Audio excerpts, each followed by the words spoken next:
So I'd like to welcome you all to today's Foresight Synergy Network talk by Dr. Alan Emery on why it is so hard to beat anthropogenic global warming, ? This is likely to be a debate. Alan and I have been working together, and Alan even before that with others that he has organized around a group that is known as Estacto, or the Stable Climate Group. This is a post-retirement project of Alan's. He was formerly the president of the Canadian Museum of Nature. And as a scientist, he is a marine biologist and has explored in many of the oceans of the world, including in the Arctic under the ice. And Alan has a tremendous amount of scientific knowledge across many disciplines, being, of course, the head of a museum of nature. So you could find out more about Alan on our website, as you did when you had to register. So I won't go through his bio in any detail.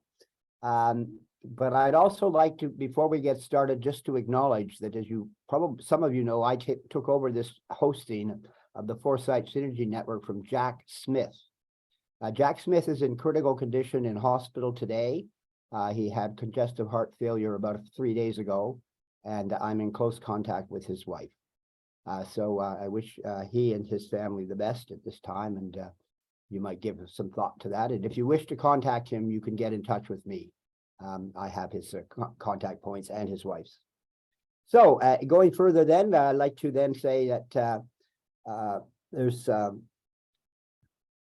the follow on to Alan's presentation actually is I've got a stage set here. So Alan is going to set the stage with respect to this anthropogenic global warming issue, and acknowledging that we're doing this to the planet. Art Hunter is going to talk about the electrification opportunities for our planet, especially with using a variety of approaches about electrification, but looking at the use of microgrids as a use case.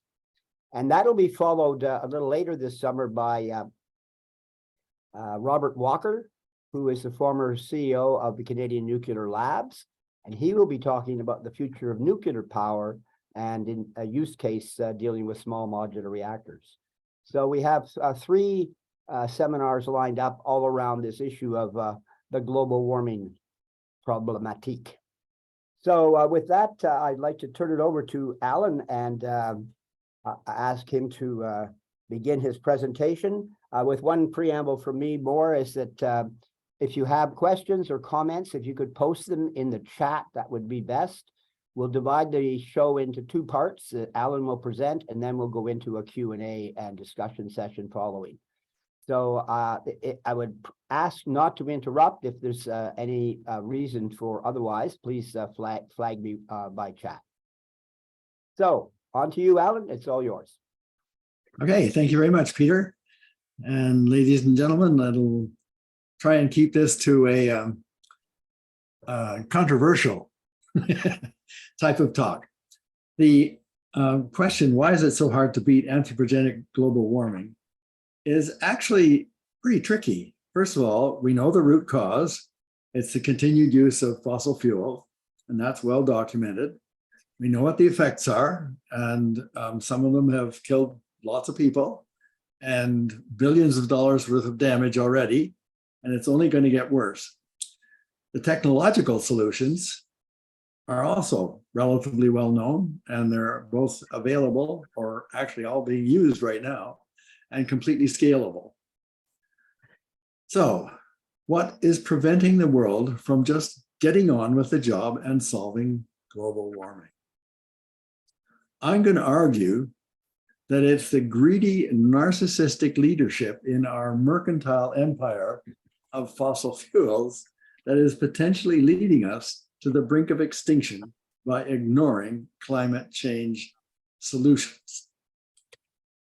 The agenda for the talk today, I'll start off with a look at climate change and its consequences. I'll examine the climate change solutions very briefly. And then I'm going to talk about some of the Twitter research that I've done to try and figure out what people are really thinking. Why are they not just getting on with it? And then I'm going to look at the cost of solving climate change in comparison to the cost of not doing anything. and I'm going to look at the history of the development of a mercantile empire that we currently have. And ultimately, and finally, I'll look at what could a sustainable future world be like. The current intention of the fossil fuel industry is maybe net zero emissions by 2100. They're not guaranteeing that. They certainly aren't looking at 2050. If we examine what their trajectory would look like, they will try and maintain increasing use until approximately 2070, 2080, according to the plans that they have sort of half published, and then drop off to 2100. Now that is presumed that other kinds of energy sources and other substitute materials for industrial uses have replaced the fossil fuels by 2100. Just to be sure that we all recognize that the fossil fuel emissions and the increase of atmospheric CO2 is directly related. This is not something that's questioned. It's very clear. So if we get to 2100 and we allow natural absorption of carbon dioxide to be the mechanism by which CO2 is removed from the atmosphere, what we'll see is that from today's level of atmospheric CO2, which is around 420, 425, something like that right now, it would rise to about 750 parts per million before we reached net zero. After that, the decline of CO2 is really not known for sure. In the past, it has taken, at the most rapid, something like 80% of the excess CO2 is absorbed within 200 years. Now, from 750 parts per million, that means we would drop to about 370 parts per million by 2300. So that's still fairly high up. The worst case would be where 65% of the excess CO2 is not absorbed for another 2,000 years. If we look at what that means in terms of temperature, it implies that the most optimistic would be that, first of all, by 2050, we would pass the safe temperature zone at 2 degrees. We would rise to about 3.5 degrees Celsius by 2100. And on the most optimistic sense, the temperature would drop following the line of CO2, reaching a safe temperature at about 2250, something like 200 years in the future. That's the most optimistic. Probable is probably just going to hang in at around 3.5 parts per million if we allow that to happen. If we look at this in a longer term, as opposed to just the next 200 or 300 years, what happens is that after it gets down to those threshold levels that I mentioned of 80% and 65% and so on, the temperature continues to change and generally rises because it takes up to 10,000 years to remove the last bits and pieces of the excess CO2. So by leaving it at natural absorption, even the most optimistic temperature will remain higher than safe, literally for millennia. Sea level also, of course, is dependent on the temperature, and it's slow, but because the global temperature remains above pre-industrial, it will at best be centuries before it declines significantly. And now there is some debate over just how high it would get by 2100. The range is from about 0.5 meters to just over 2 meters. And on this chart, I set the 2100 at just under 1.5 meters of rise of sea level. that's probably fairly reasonable, assuming that, as I have in this case, that the industry is successful in keeping the emissions going until about 2100. If we look at it over the long term, even though the sea level and the optimistic sense starts to decline, it doesn't stay in a declined position. And that's because, if you'll recall, the even in the optimistic sense, the lowest that the CO2 gets is about 370 parts per million. And that's close to 100 parts per million more than pre-industrial, not quite, about 85 parts per million more. But what that means then is that the sea level at minimum would reach about 10 meters above today by the year 5000. Now that sounds like it's a long way away, but the implication is that people would have to retreat from the edge of the sea constantly for thousands of years. And by 10 meters, even at the year 5000, all of the current coastal major cities would have been destroyed. Why would that happen? It'll happen because at 420 parts per million, if we go back in time, this chart shows 66 million years of CO2 and temperature before today. But if we assume that is a similar prediction, given the same conditions, then with 420 parts per million of CO2, we would eventually melt all of the Arctic ice sheet. The Arctic ice sheet has just under 10 meters of sea level rise all by itself. And if 750 parts per million were to hold for a long period of time, which we certainly hope it wouldn't, that would eventually melt half of the Antarctic ice sheet. Just as a point of interest, if you melt all of the ice sheets, that raises the level of the ocean by about 75 meters. So that would mean, for instance, Florida would disappear. Now I want to just point out something about the rise and fall of oceans in the past 3 million years. We are currently in what's called the Quaternary Ice Age. And during that last 3 million years, there have been both periods of glacial, full ice age, and interglacial periods, such as we are in today.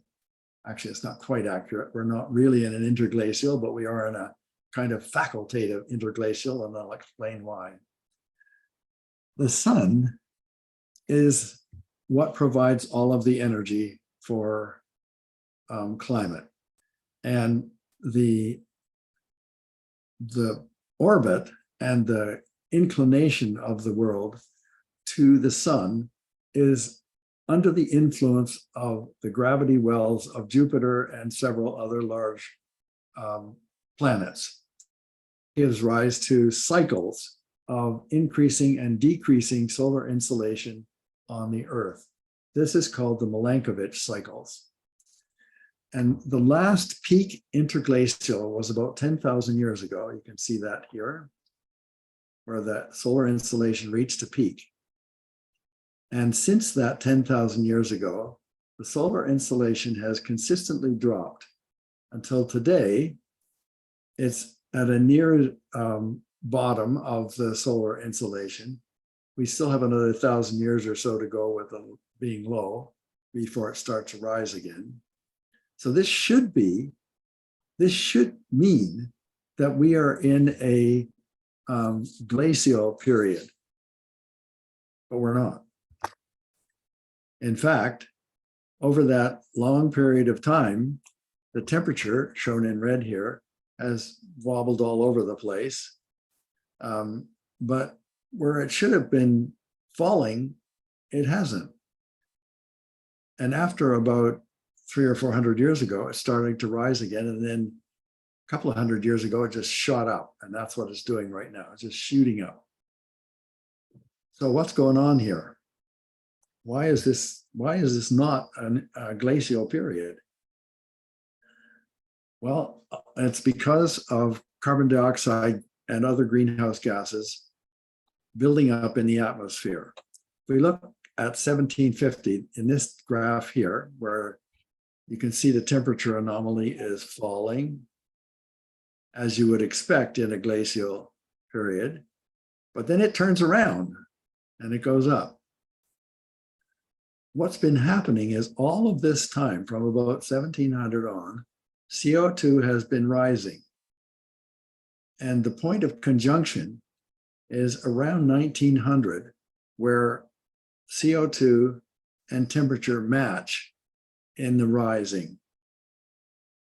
This is still the solar insolation. It's gone down, and the temperature continued to go down to about 1900 before it really turned around and went up.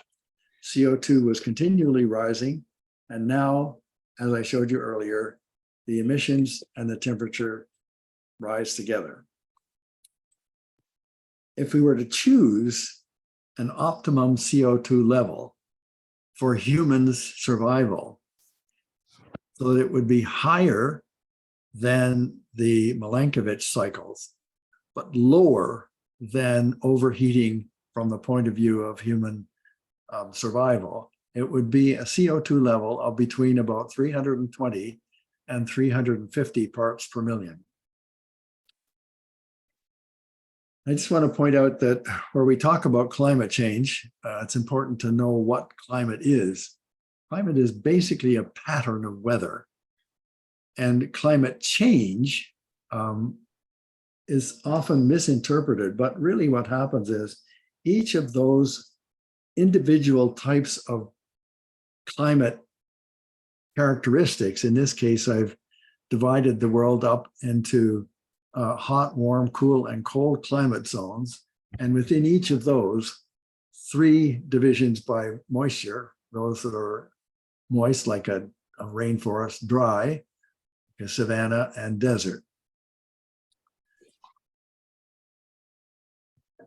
What happens is that these things creep. They don't jump around, but they'll slowly move forward, slowly move this way. And that climate creep is slow, but it's inexorable if we continue to have increased CO2 emissions. One of the difficulties here is that because humans have a relatively short view of change, most people don't look back more than about 2 or 3 years and don't look forward more than a few weeks. Humans accept relatively minor change, this kind of creeping change, without really noticing. And that makes climate creep, thus climate change, very dangerous because people tend not to pay close enough attention to what's happening. To give you an example, in North America, there is a divide between the moist and dry sections of the United States and to some extent Canada. But in the United States, the 100th meridian, this dotted line here, originally marked the division between dry to the west and moist to the east. That division line has been moving east since 1980 by about 140 miles. Now, that's about 3 miles a year, or literally 47 feet a day. So you could literally watch this division move if there was a mark on the ground. And just for example, if in 1985, you had a farm growing corn 5 miles east of the 100th meridian, you'd be doing fine with the corn crops. But after that, it would have failed. After about 1987, your corn crop would have failed. It would have continued to fail until you either went broke or you shifted to a new crop, such as drought-resistant wheat. And that has indeed been happening in the Midwest in the United States right now. In Canada, that dry pushes northward and is also doing the same thing in Saskatchewan and Alberta. It's pushing the dry further north so that the crops in Alberta are even this year in trouble. So that's what I mean by climate creep. It's not a disaster instantly. It creeps up on you and you don't notice it until it's too late. Here's some of the major changes that are happening on the climate zones. In North America, I've already mentioned this one, moving east and north. In the Sahara is pushing down and up. So it has increased its dimensions by about 10% already. And the same thing is happening in Siberia and Asia. This dry area is increasing, which means that the moist tropical regions are going to be getting more rain, but in a narrower zone. So that has profound impacts on the way people live and where they can or cannot live. Okay, so those are some of the consequences of climate change, and it's obviously going to be very serious if we let it keep going. I'm going to look next at climate change solutions. Now, these are relatively obvious. What we want to do is shift from fossil fuels to energy sources that do not have carbon as an emission. The chief ones that are available include wind, and we use wind turbines as the main source of that. Solar panels. There's another type of solar too, where you use parabolic mirrors and they are aimed at a central tower to create very hot temperature, and then that's melts salt and it's used to turn turbines with steam. Another possibility is deep geothermal, and by deep I mean that the depth is enough down into the ground that the temperature at that point would be above boiling, probably 200, 250 degrees Celsius. So the way this works is you pump cool water down into that hot area. The water gets hot enough to form steam. It comes up, turns the turbine. Turbine works the generators, and that creates the electricity. Another one that is very obvious and needed is combination of nuclear fission. And this is one that in Ontario, at least, has been very successful. The combination of, up until a few years ago anyway, 60% nuclear fission, 30% hydro, and 10% wind meant that Ontario was essentially carbon-free in its electricity. One of the reactors that was supposed to have been refurbished was let go, and so we now have 6% of natural gas. But fission, I think, is going to continue to be a major part of the energy supply in the future.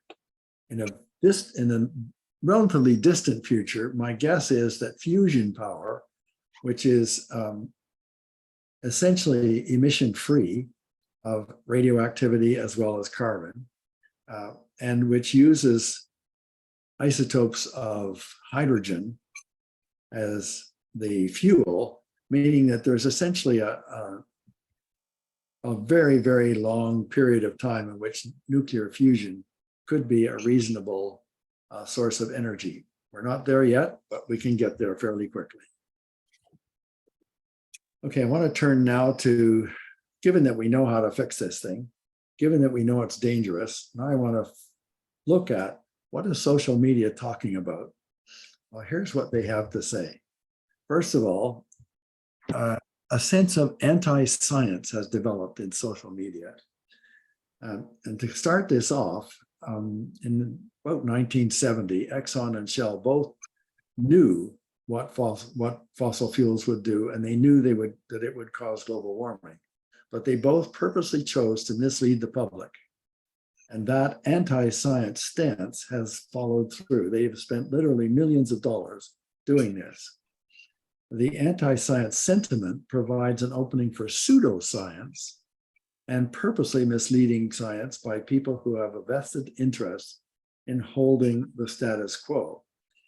And this has been called multi-level public relations, so that you can create a sense of different levels of information.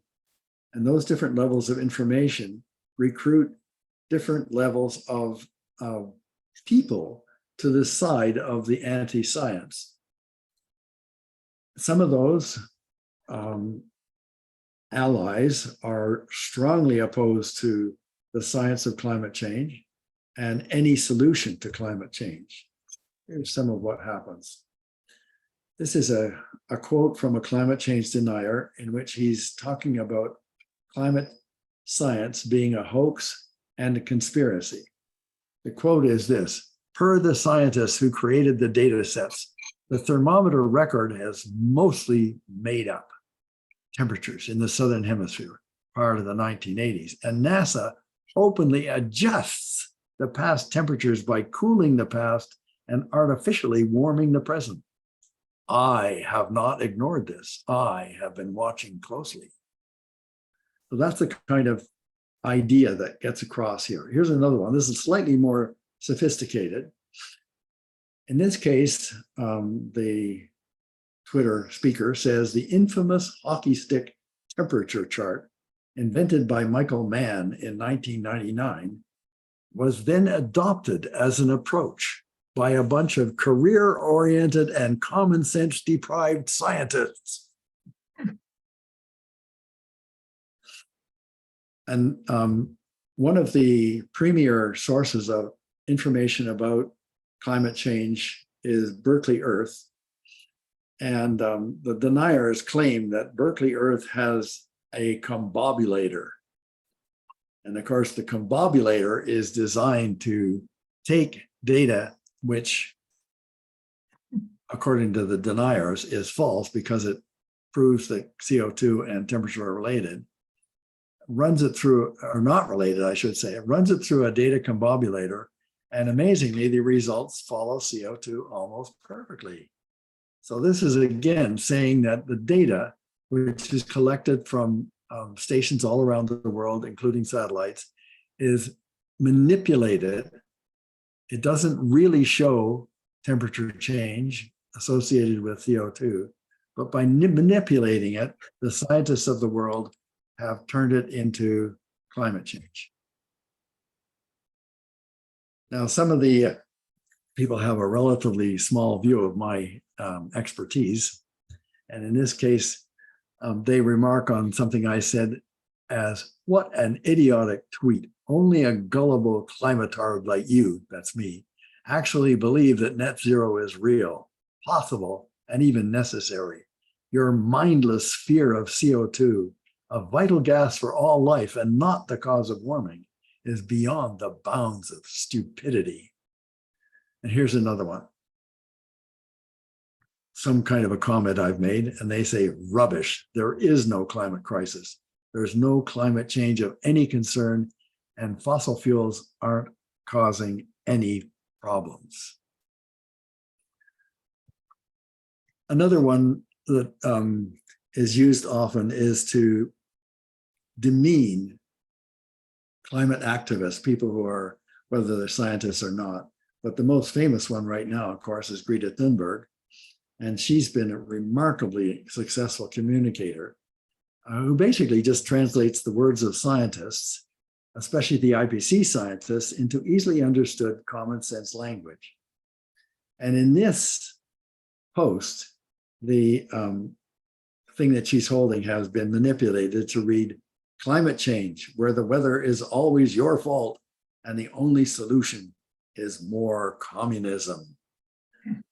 Communism and Marxism are a common theme throughout all of this. That is that they hoax, who fear the climate change assume that there is a conspiracy to overtake their freedom and make sure that they are imprisoned in some sort of a chain by whoever is directing the scientists. Now here's another one where somebody claims, often on Twitter, that they found something that all the world's top scientists and doctors have missed. And this pseudoscience claim is often really well believed by a lot of the followers. And it states that the climate scientists are all frauds and the whole anthropogenic global warming thing is a hoax or a conspiracy. Here again, same kind of thing. You don't know how this people work, Alan. They saw data. Oh, I should just explain, first of all, in the Antarctic, the stratosphere is actually warmer than the temperature at the ground in the high plateau of Antarctic. And so the greenhouse effect is not exactly reversed, but it feels wrong.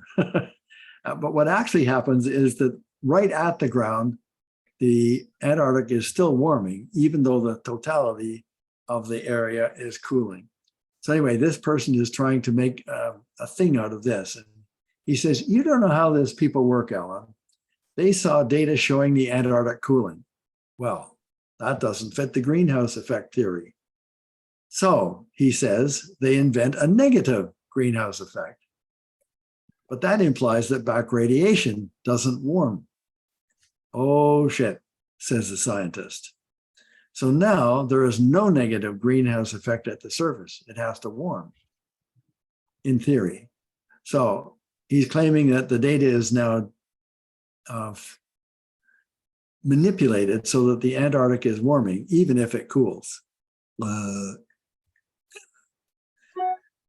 Some of this turns people into a different kind of a person. And I'm going to use the term macho man here. And a political researcher by the name of Kara Daggett has coined the term petro-masculinity. Petro-masculinity is a kind of a toxic form of masculinity that is focused on retaining fossil fuels.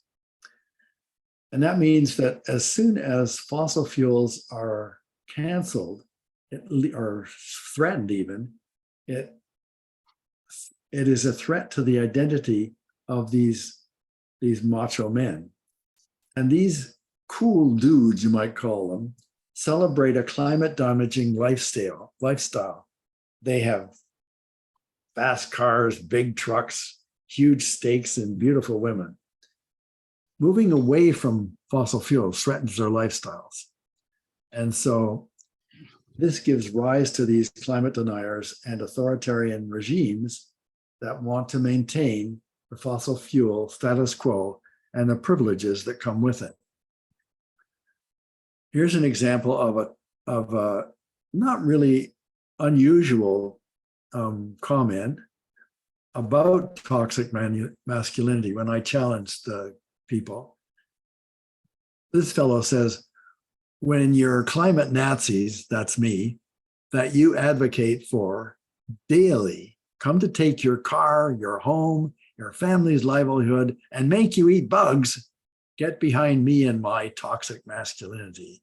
Then you'll be fine. I'm here for you. I then thought it would be interesting to ask the climate deniers on Twitter what they thought the world, or you, the denier, would lose if the world did meet net zero emissions by 2050. That would, according to the theory, that would keep the temperature rise within the bounds of safety.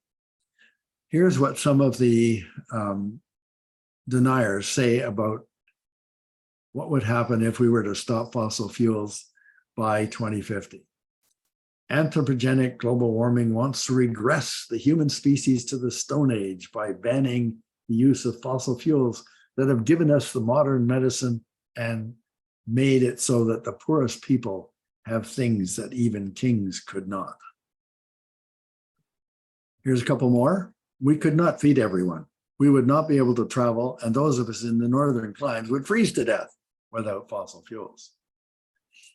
Another one. Facts have completely disappeared from the alarmist agenda. The last IPCC AR6 was little more than a immense series of weather reports. Science has won, but how do you turn around the mass hysteria? We need humor and continual reminders of logic. implying that science isn't logical. These are the last three I just want to point out. In this one, the person says there is no such thing as climate change, so that all areas are likely to be safe from climate change caused by CO2 level increases or decreases because there is no such thing. Another person says we would have lost everything that we have achieved in the last 400 years. And this last one here is one I'm going to pick up on. He asks, who is going to pay for the $100 to $150 trillion to achieve net emissions, Alan? So let's look at this. Let's look at the cost of solving climate change and let's try to be realistic about it. There are two fundamental models of what it is going to cost to fix global warming. The first one that I'm going to look at here is called the DICE model. It's the digital integrated climate economy. And this is a mechanism of calculating the cost of carbon as if it were damaging the ecology and the social structure of human society. And the DICE model argues that cost would be about $400 trillion, or the equivalent of approximately $600 per ton of carbon dioxide emitted. So to figure out how to fix it, what the DICE model does is create what's called a net present value and turns that net present value into a carbon tax. You could do this on the basis of a lot of different discount values, but the discount rate that is currently used is 3%. So that in 2020, the $600 a ton transforms into about $50 a ton, and that is charged as a tax to all the people who use materials that have carbon in them. Now, the DICE model is actually used by almost all the governments of the world, but this is an absurd model. It is really crazy. For example, it assumes that climate change only affects things that are outside.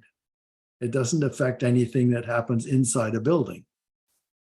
So one of the silly things that this does, it assumes that the loss of all agriculture would diminish the GDP by a mere 7% of the economy, because that's the amount of the GDP that agriculture represents. The model forgets that people need to eat, so the loss of agriculture would actually have destroyed human society. A different economic model of climate change costs is the Epstein-Zinn model. And in this case, it uses a much more realistic timescale for decision-making. It accounts for irreversible tipping points like melting ice sheets, and it's much more realistic in the accounting of social risks. It acknowledges that people need food. Now, when you look at this one, the cost to society by waiting until 2100 in this model assumes that the cost of repairing the damage that is done by waiting that long would be nearly $9 quadrillion. So that's you can take either one or both of the two models. My preference is something probably closer to the Epstein-Zinn model than the DICE model as a realistic model of what happens if we wait too long. And what I want to do now is have a look at what it would actually cost to solve global warming as opposed to waiting. And I'm going to do some analysis. It'll be fairly quick, but I just want to point out what the variables are. First of all, I've assumed that the cost of construction of any of the energy replacement systems is about $5,350 per kilowatt electricity. That's the standard for nuclear power. And again, I looked at doubling that to about $10,000 per kilowatt electric. I allowed the revenue to the owner of the energy system to be 6 cents per kilowatt hour and a profit to the owner of about 10% of that revenue. Now I'm looking at electricity demand, but I'm using all energy, not just what is currently electricity. I've added in heat as well as transportation and everything else. And based on the existing trend, there is a doubling of the demand every 35 years. So I've added that into the system as well. And there are two, I'm going to look at two different things. One is where the industry just has to do this without any assistance. And the second is that the industry benefits from the potential savings that we gain from stopping using fossil fuels.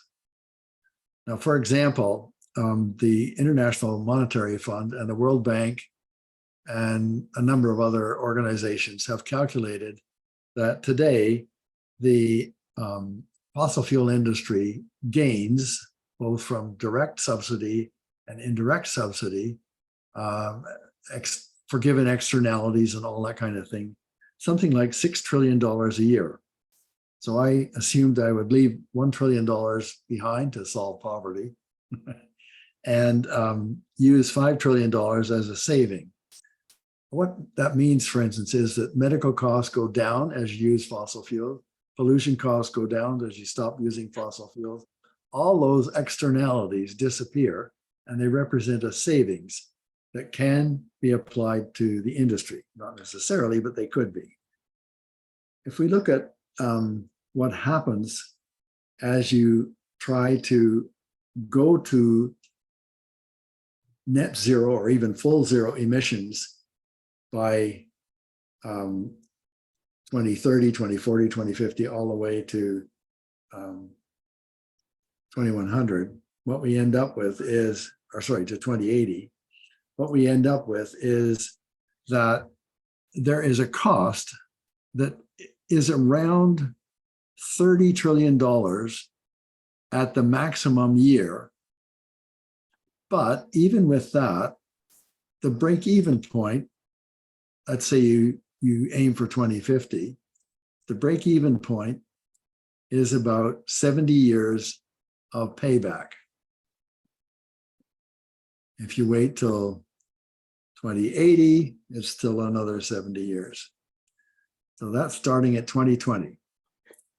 So break-even dates are approximately 70 years at $5,350 per kilowatt.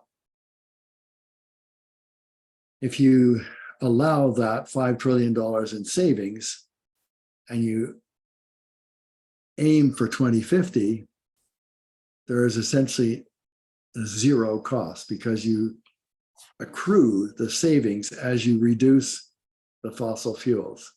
At the end of that period, there is a $5 trillion benefit that could stay with the industry, or more likely that would be spread around to the rest of the economy. But nonetheless, you end up with a break-even date of cost at about the same time as you reach net zero, if you assume those savings are accrued with the activity.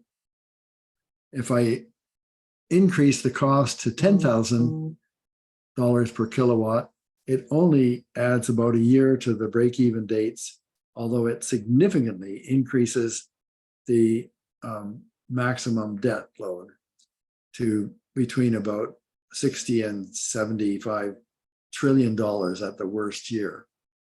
To give you a bit of scale there, the current debt load for the United States is about $32 trillion. So this could certainly be handled. It wouldn't be fun, but it could certainly be handled. On the other hand, if the savings are accrued to the industry, by 2060, instead of 2050, the maximum debt would only be about $5 trillion, and then there would be a benefit from then on. And again, the break-even dates would be at approximately when you reached net zero. Okay, so net zero. Not easy, not cheap, but definitely not $9 quadrillion. It is definitely workable. I just brought this back to point out that natural absorption is dangerous because it's so slow. It's slow and it gives rise to high sea level, high temperature, and very damaging to human society. So there's an option here. There are mechanisms currently available, they're not cheap and they're not great yet, to remove carbon dioxide directly from the atmosphere. If we look at direct air capture scenarios, we can bring the atmospheric levels to zero increase over pre-industrial times.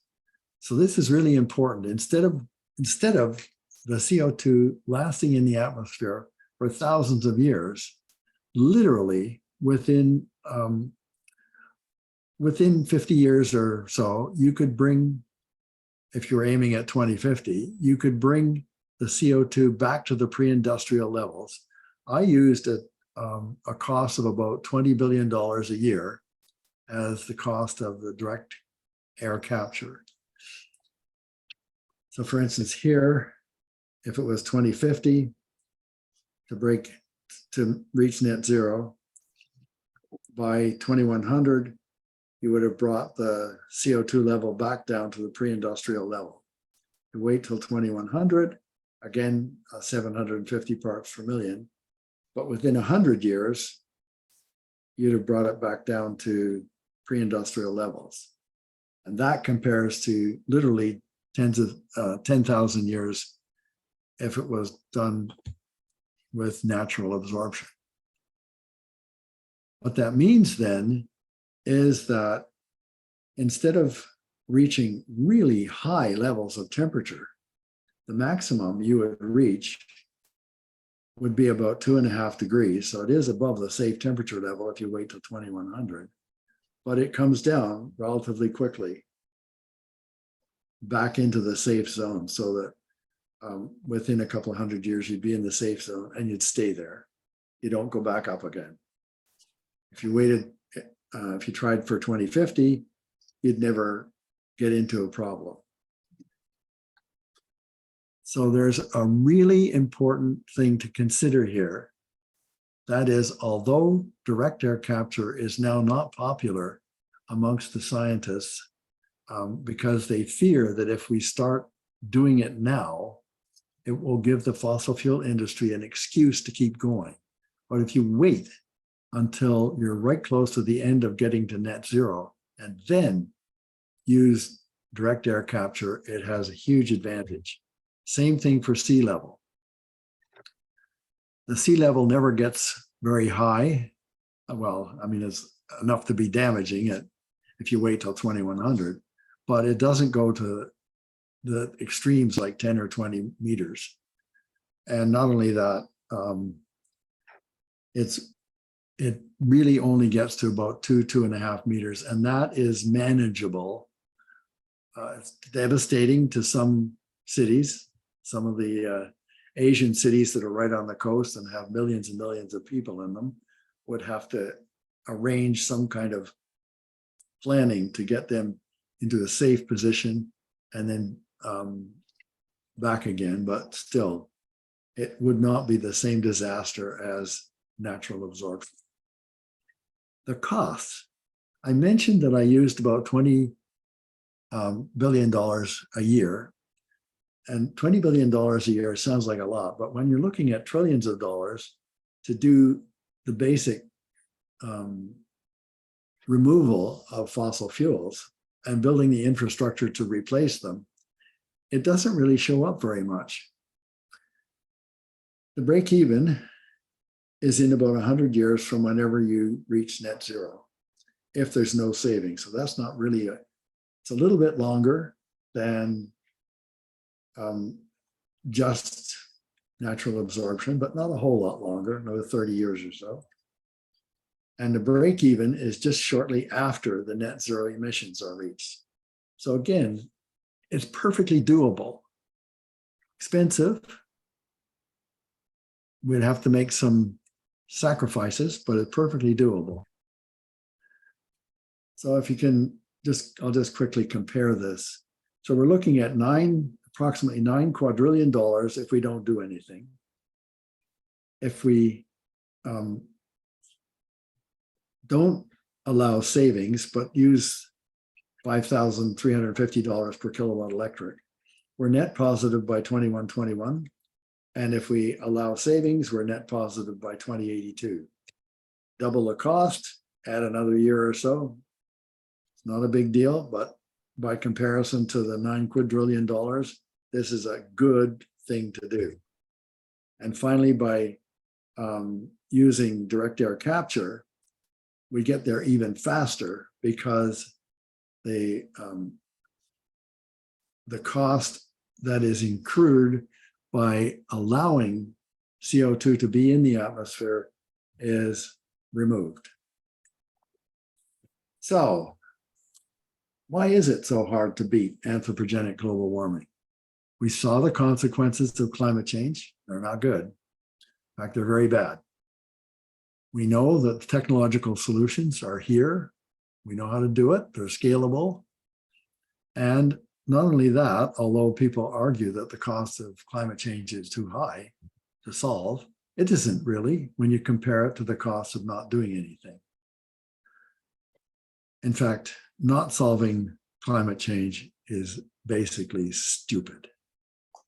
So why is it so hard? What makes it hard? I want to look at the history of reaching a mercantile empire, an economy such as we have now. This is a quote from an anthropologist. He says that the key to the formation, survival, and decline of all historical societies is their use of surplus income and resources without the extraction by an elite of products surplus to immediate requirements in the form of food, arms, luxuries, and other goods and services produced by farmers, craftsmen, traders, and servants. No society beyond the most primitive would be able to afford the protection, law and order, administration, defense, spiritual advice, personal services, cultural production, and so on, essential to its existence. And I should add that empires, as opposed to societies, are all of this plus territorial expansion.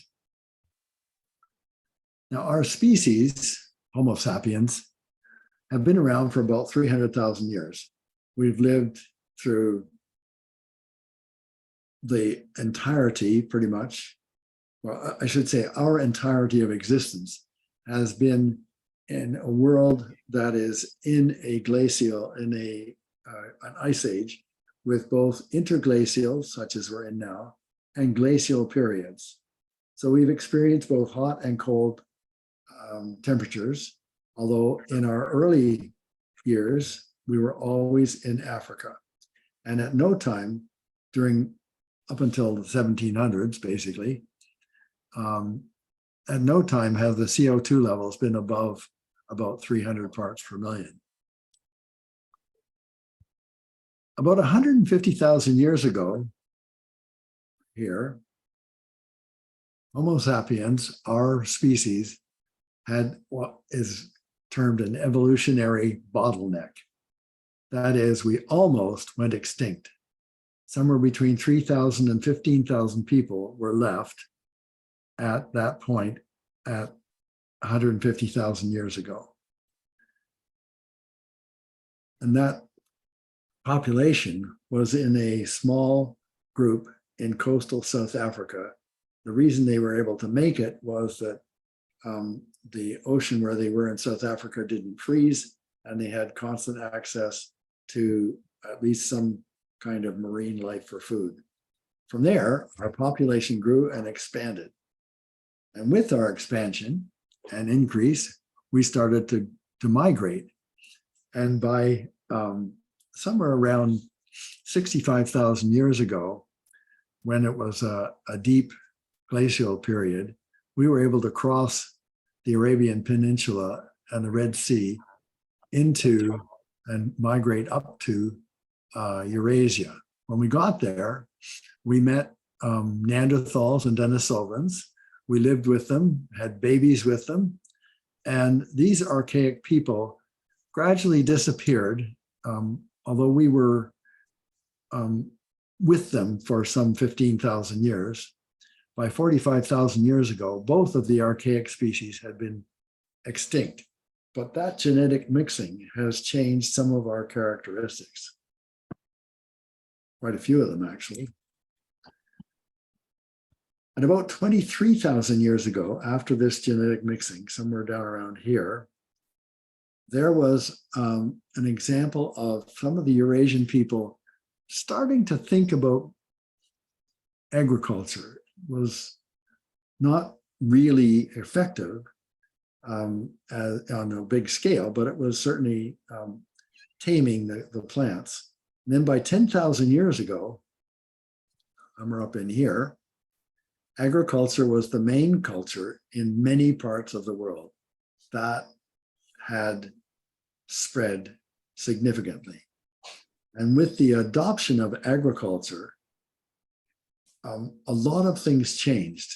Our nutrient wasn't quite as good as with the nomadics because it had a much narrower range of plants and animals. But other things happened too. We were able to stay in large numbers in small locations. If we look at the population 10,000 years ago, it was about 4.5 million people, and that's when formal agriculture began. Interesting, we were spread all over the place. Asia had just over 1 million people, North America, South America, each at just over 1 million people. Europe, not quite 500,000, and Oceania and Africa, just around 250,000 people. 8,000 years later, at around 2000 BC, the world was around 45 million people. And this was the beginning of the first empire that the world ever saw. At the birth of Christ, we were about 230 million people. And 2,000 years later, we're at 8 billion people. So we have multiplied remarkably.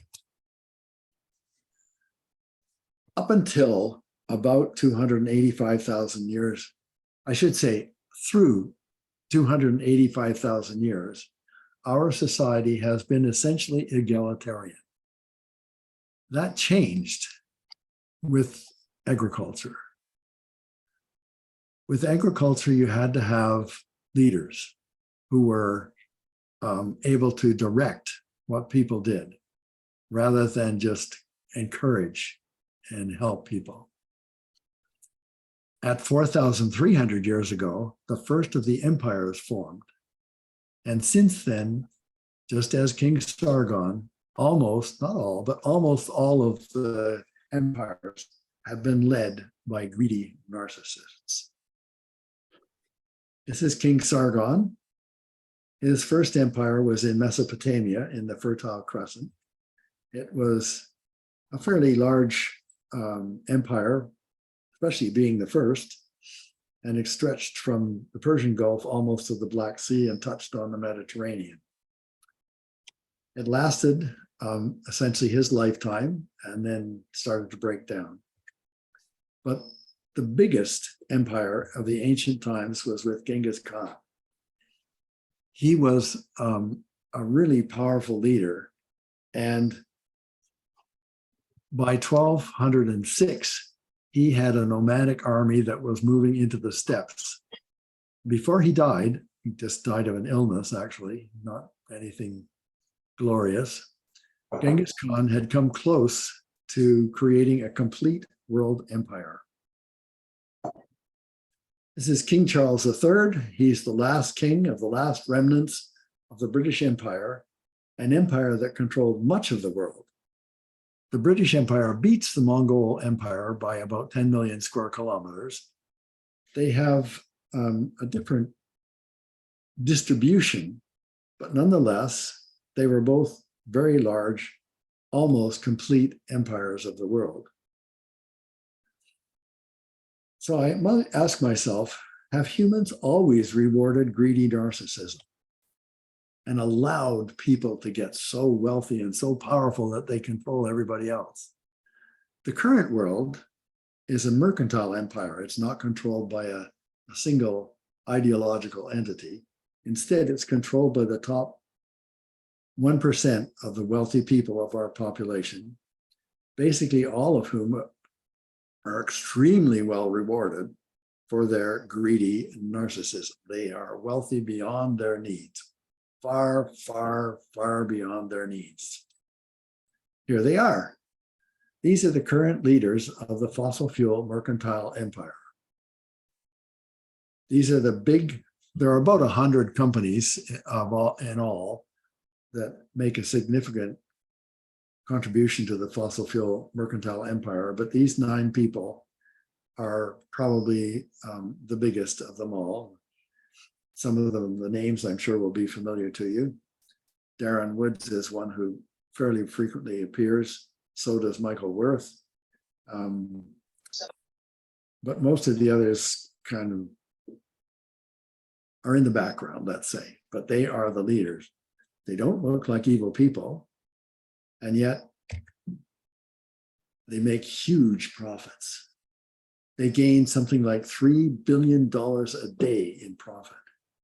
They make something like $11 million a minute in subsidies and forgiven externalities. ExxonMobil in 2022 made $59 billion. Shell, $40 billion. These people make a lot of money. That means they are extremely powerful. And to them, profit is more important than human death and misery. Air pollution from fossil fuels is the 3rd leading cause of death today as a global cause. And while it would cost money to fix it, they're not interested because it would eat into their profits. The fossil fuel mercantile and global empire is now everywhere. There is no part of the world that is not subject to the control of the fossil fuel empire. All the politicians, despite our scientists working for 70 years trying to teach them that this is a big problem, all of the activists, what's happened here is that the fossil fuel empire can buy all of the politicians, and it uses the investment community to make it possible for them to control the world. Why is it a big deal? Because for them, for fossil fuels, if we solve global warming, it completely destroys the fossil fuel empire. It totally destroys the fossil fuel industry. And that's why they don't want to solve climate change. They're not going to make any money if they're not going to make anything like the kind of money that they're making now if they solve climate change. Fossil fuels are essentially a commodity industry. The substitute are essentially energy providers: wind, solar, deep geothermal, nuclear, hydropower. Those are all energy supplying, they're not commodities. So my answer to the question of why is it so hard to beat anthropogenic global warming is because greedy narcissistic leadership in our mercantile empire is the leading cause of preventing climate change solutions. What happens if the fossil fuel industry keeps it going until the fossil fuel industry collapses and society can't stand the temperatures and the damages that arise. Is there a future leader? Well, there is one, actually. This guy, Xi Jinping, has declared his intention of world dominance. And at the present time, his country leads the world in carbon-free infrastructure. He would be an ideological leader, not a mercantile leader. I don't particularly want that to happen. I think we can find a better solution. So I'm going to offer some suggestions. I'm going to suggest that our future world should be caring and empathetic and a sharing society. It should be a sustainable system that can go on literally forever. In order for that to happen, things like waste, garbage, and trash cannot exist. Resources must be replaced at the same rate as they are used. Now that's an average. It doesn't happen to every year, but over the lifespan of any resource, it has to go back into the system so that it can be reused. I would see universal education through grad school, universal medical care of all kinds, universal shelter and food availability. I would see everyone being linked to the internet at birth. Money is universally digital, and wealth is capped to enhance equitability. All of those things there are, in my view, almost essential before you can have a return to an egalitarian society. As far as the economy is concerned, currently it's really a predatory economy. What we need is a cooperative economy where it's built on strategic and symbiotic alliances. We'd have to eliminate unfettered free market and monopolistic greed, and we would have to eliminate resource wars. The ocean would remain unstable, but it would have recovered its productivity. And because the ocean, even at 2.5 meters, if we went for a full direct air capture, would remain somewhat unstable. So I see a floating community as part of the solution. In terms of the climate, it would have to be monitored regionally, but controlled from a global center. And we can do that by using greenhouse gas effect. Pollution is detected by satellite. Even today we can do that, but eliminated at source. Agriculture is sustainable and largely local rather than the big industrial ones. So, them's my thoughts. That's the idea that I have. And I'd be really interested in knowing what you folks think about solving climate change and building a new world that is in fact sustainable. Well, thank you very much, Alan. I think you've put a lot of information out, both of a projection and the past and present and looking into the future. There's a number of comments and questions, so let's open the floor to discussion, and we'll stop the recording at this time. I suggest that that'll allow people to have an opportunity to have a free-form discussion without attribution. Or if you wish, maybe we'll introduce introduce the Chatham House rule sometime. So I'll stop the recording now, and we'll here. Well, I'd like to thank Alan for actually really stimulating conversation with loaded with facts and speculation, and to the various members of the group who participated in their questions and comments. I think we had a good discussion. And I'd like to remind you as well that our next event, which is a kind of a sequel to this one, which dealt with dealing with the issue of climate change, is going to be looking at how we can use electricity to address some of these climate change issues that Alan has brought to our attention today, and that we're all, I'm sure, well aware of. So that'll be on July the 11th. And there will be a subsequent talk in sometime in late August, maybe early September, by Robert Walker, who's going to talk to us about the future of nuclear power. He is the former executive director, former president of Canadian Nuclear Laboratories. So with that, I'd like to conclude our event today and thank our speaker very much for a wonderful presentation. Thanks, Alan. Thank you. A great opportunity.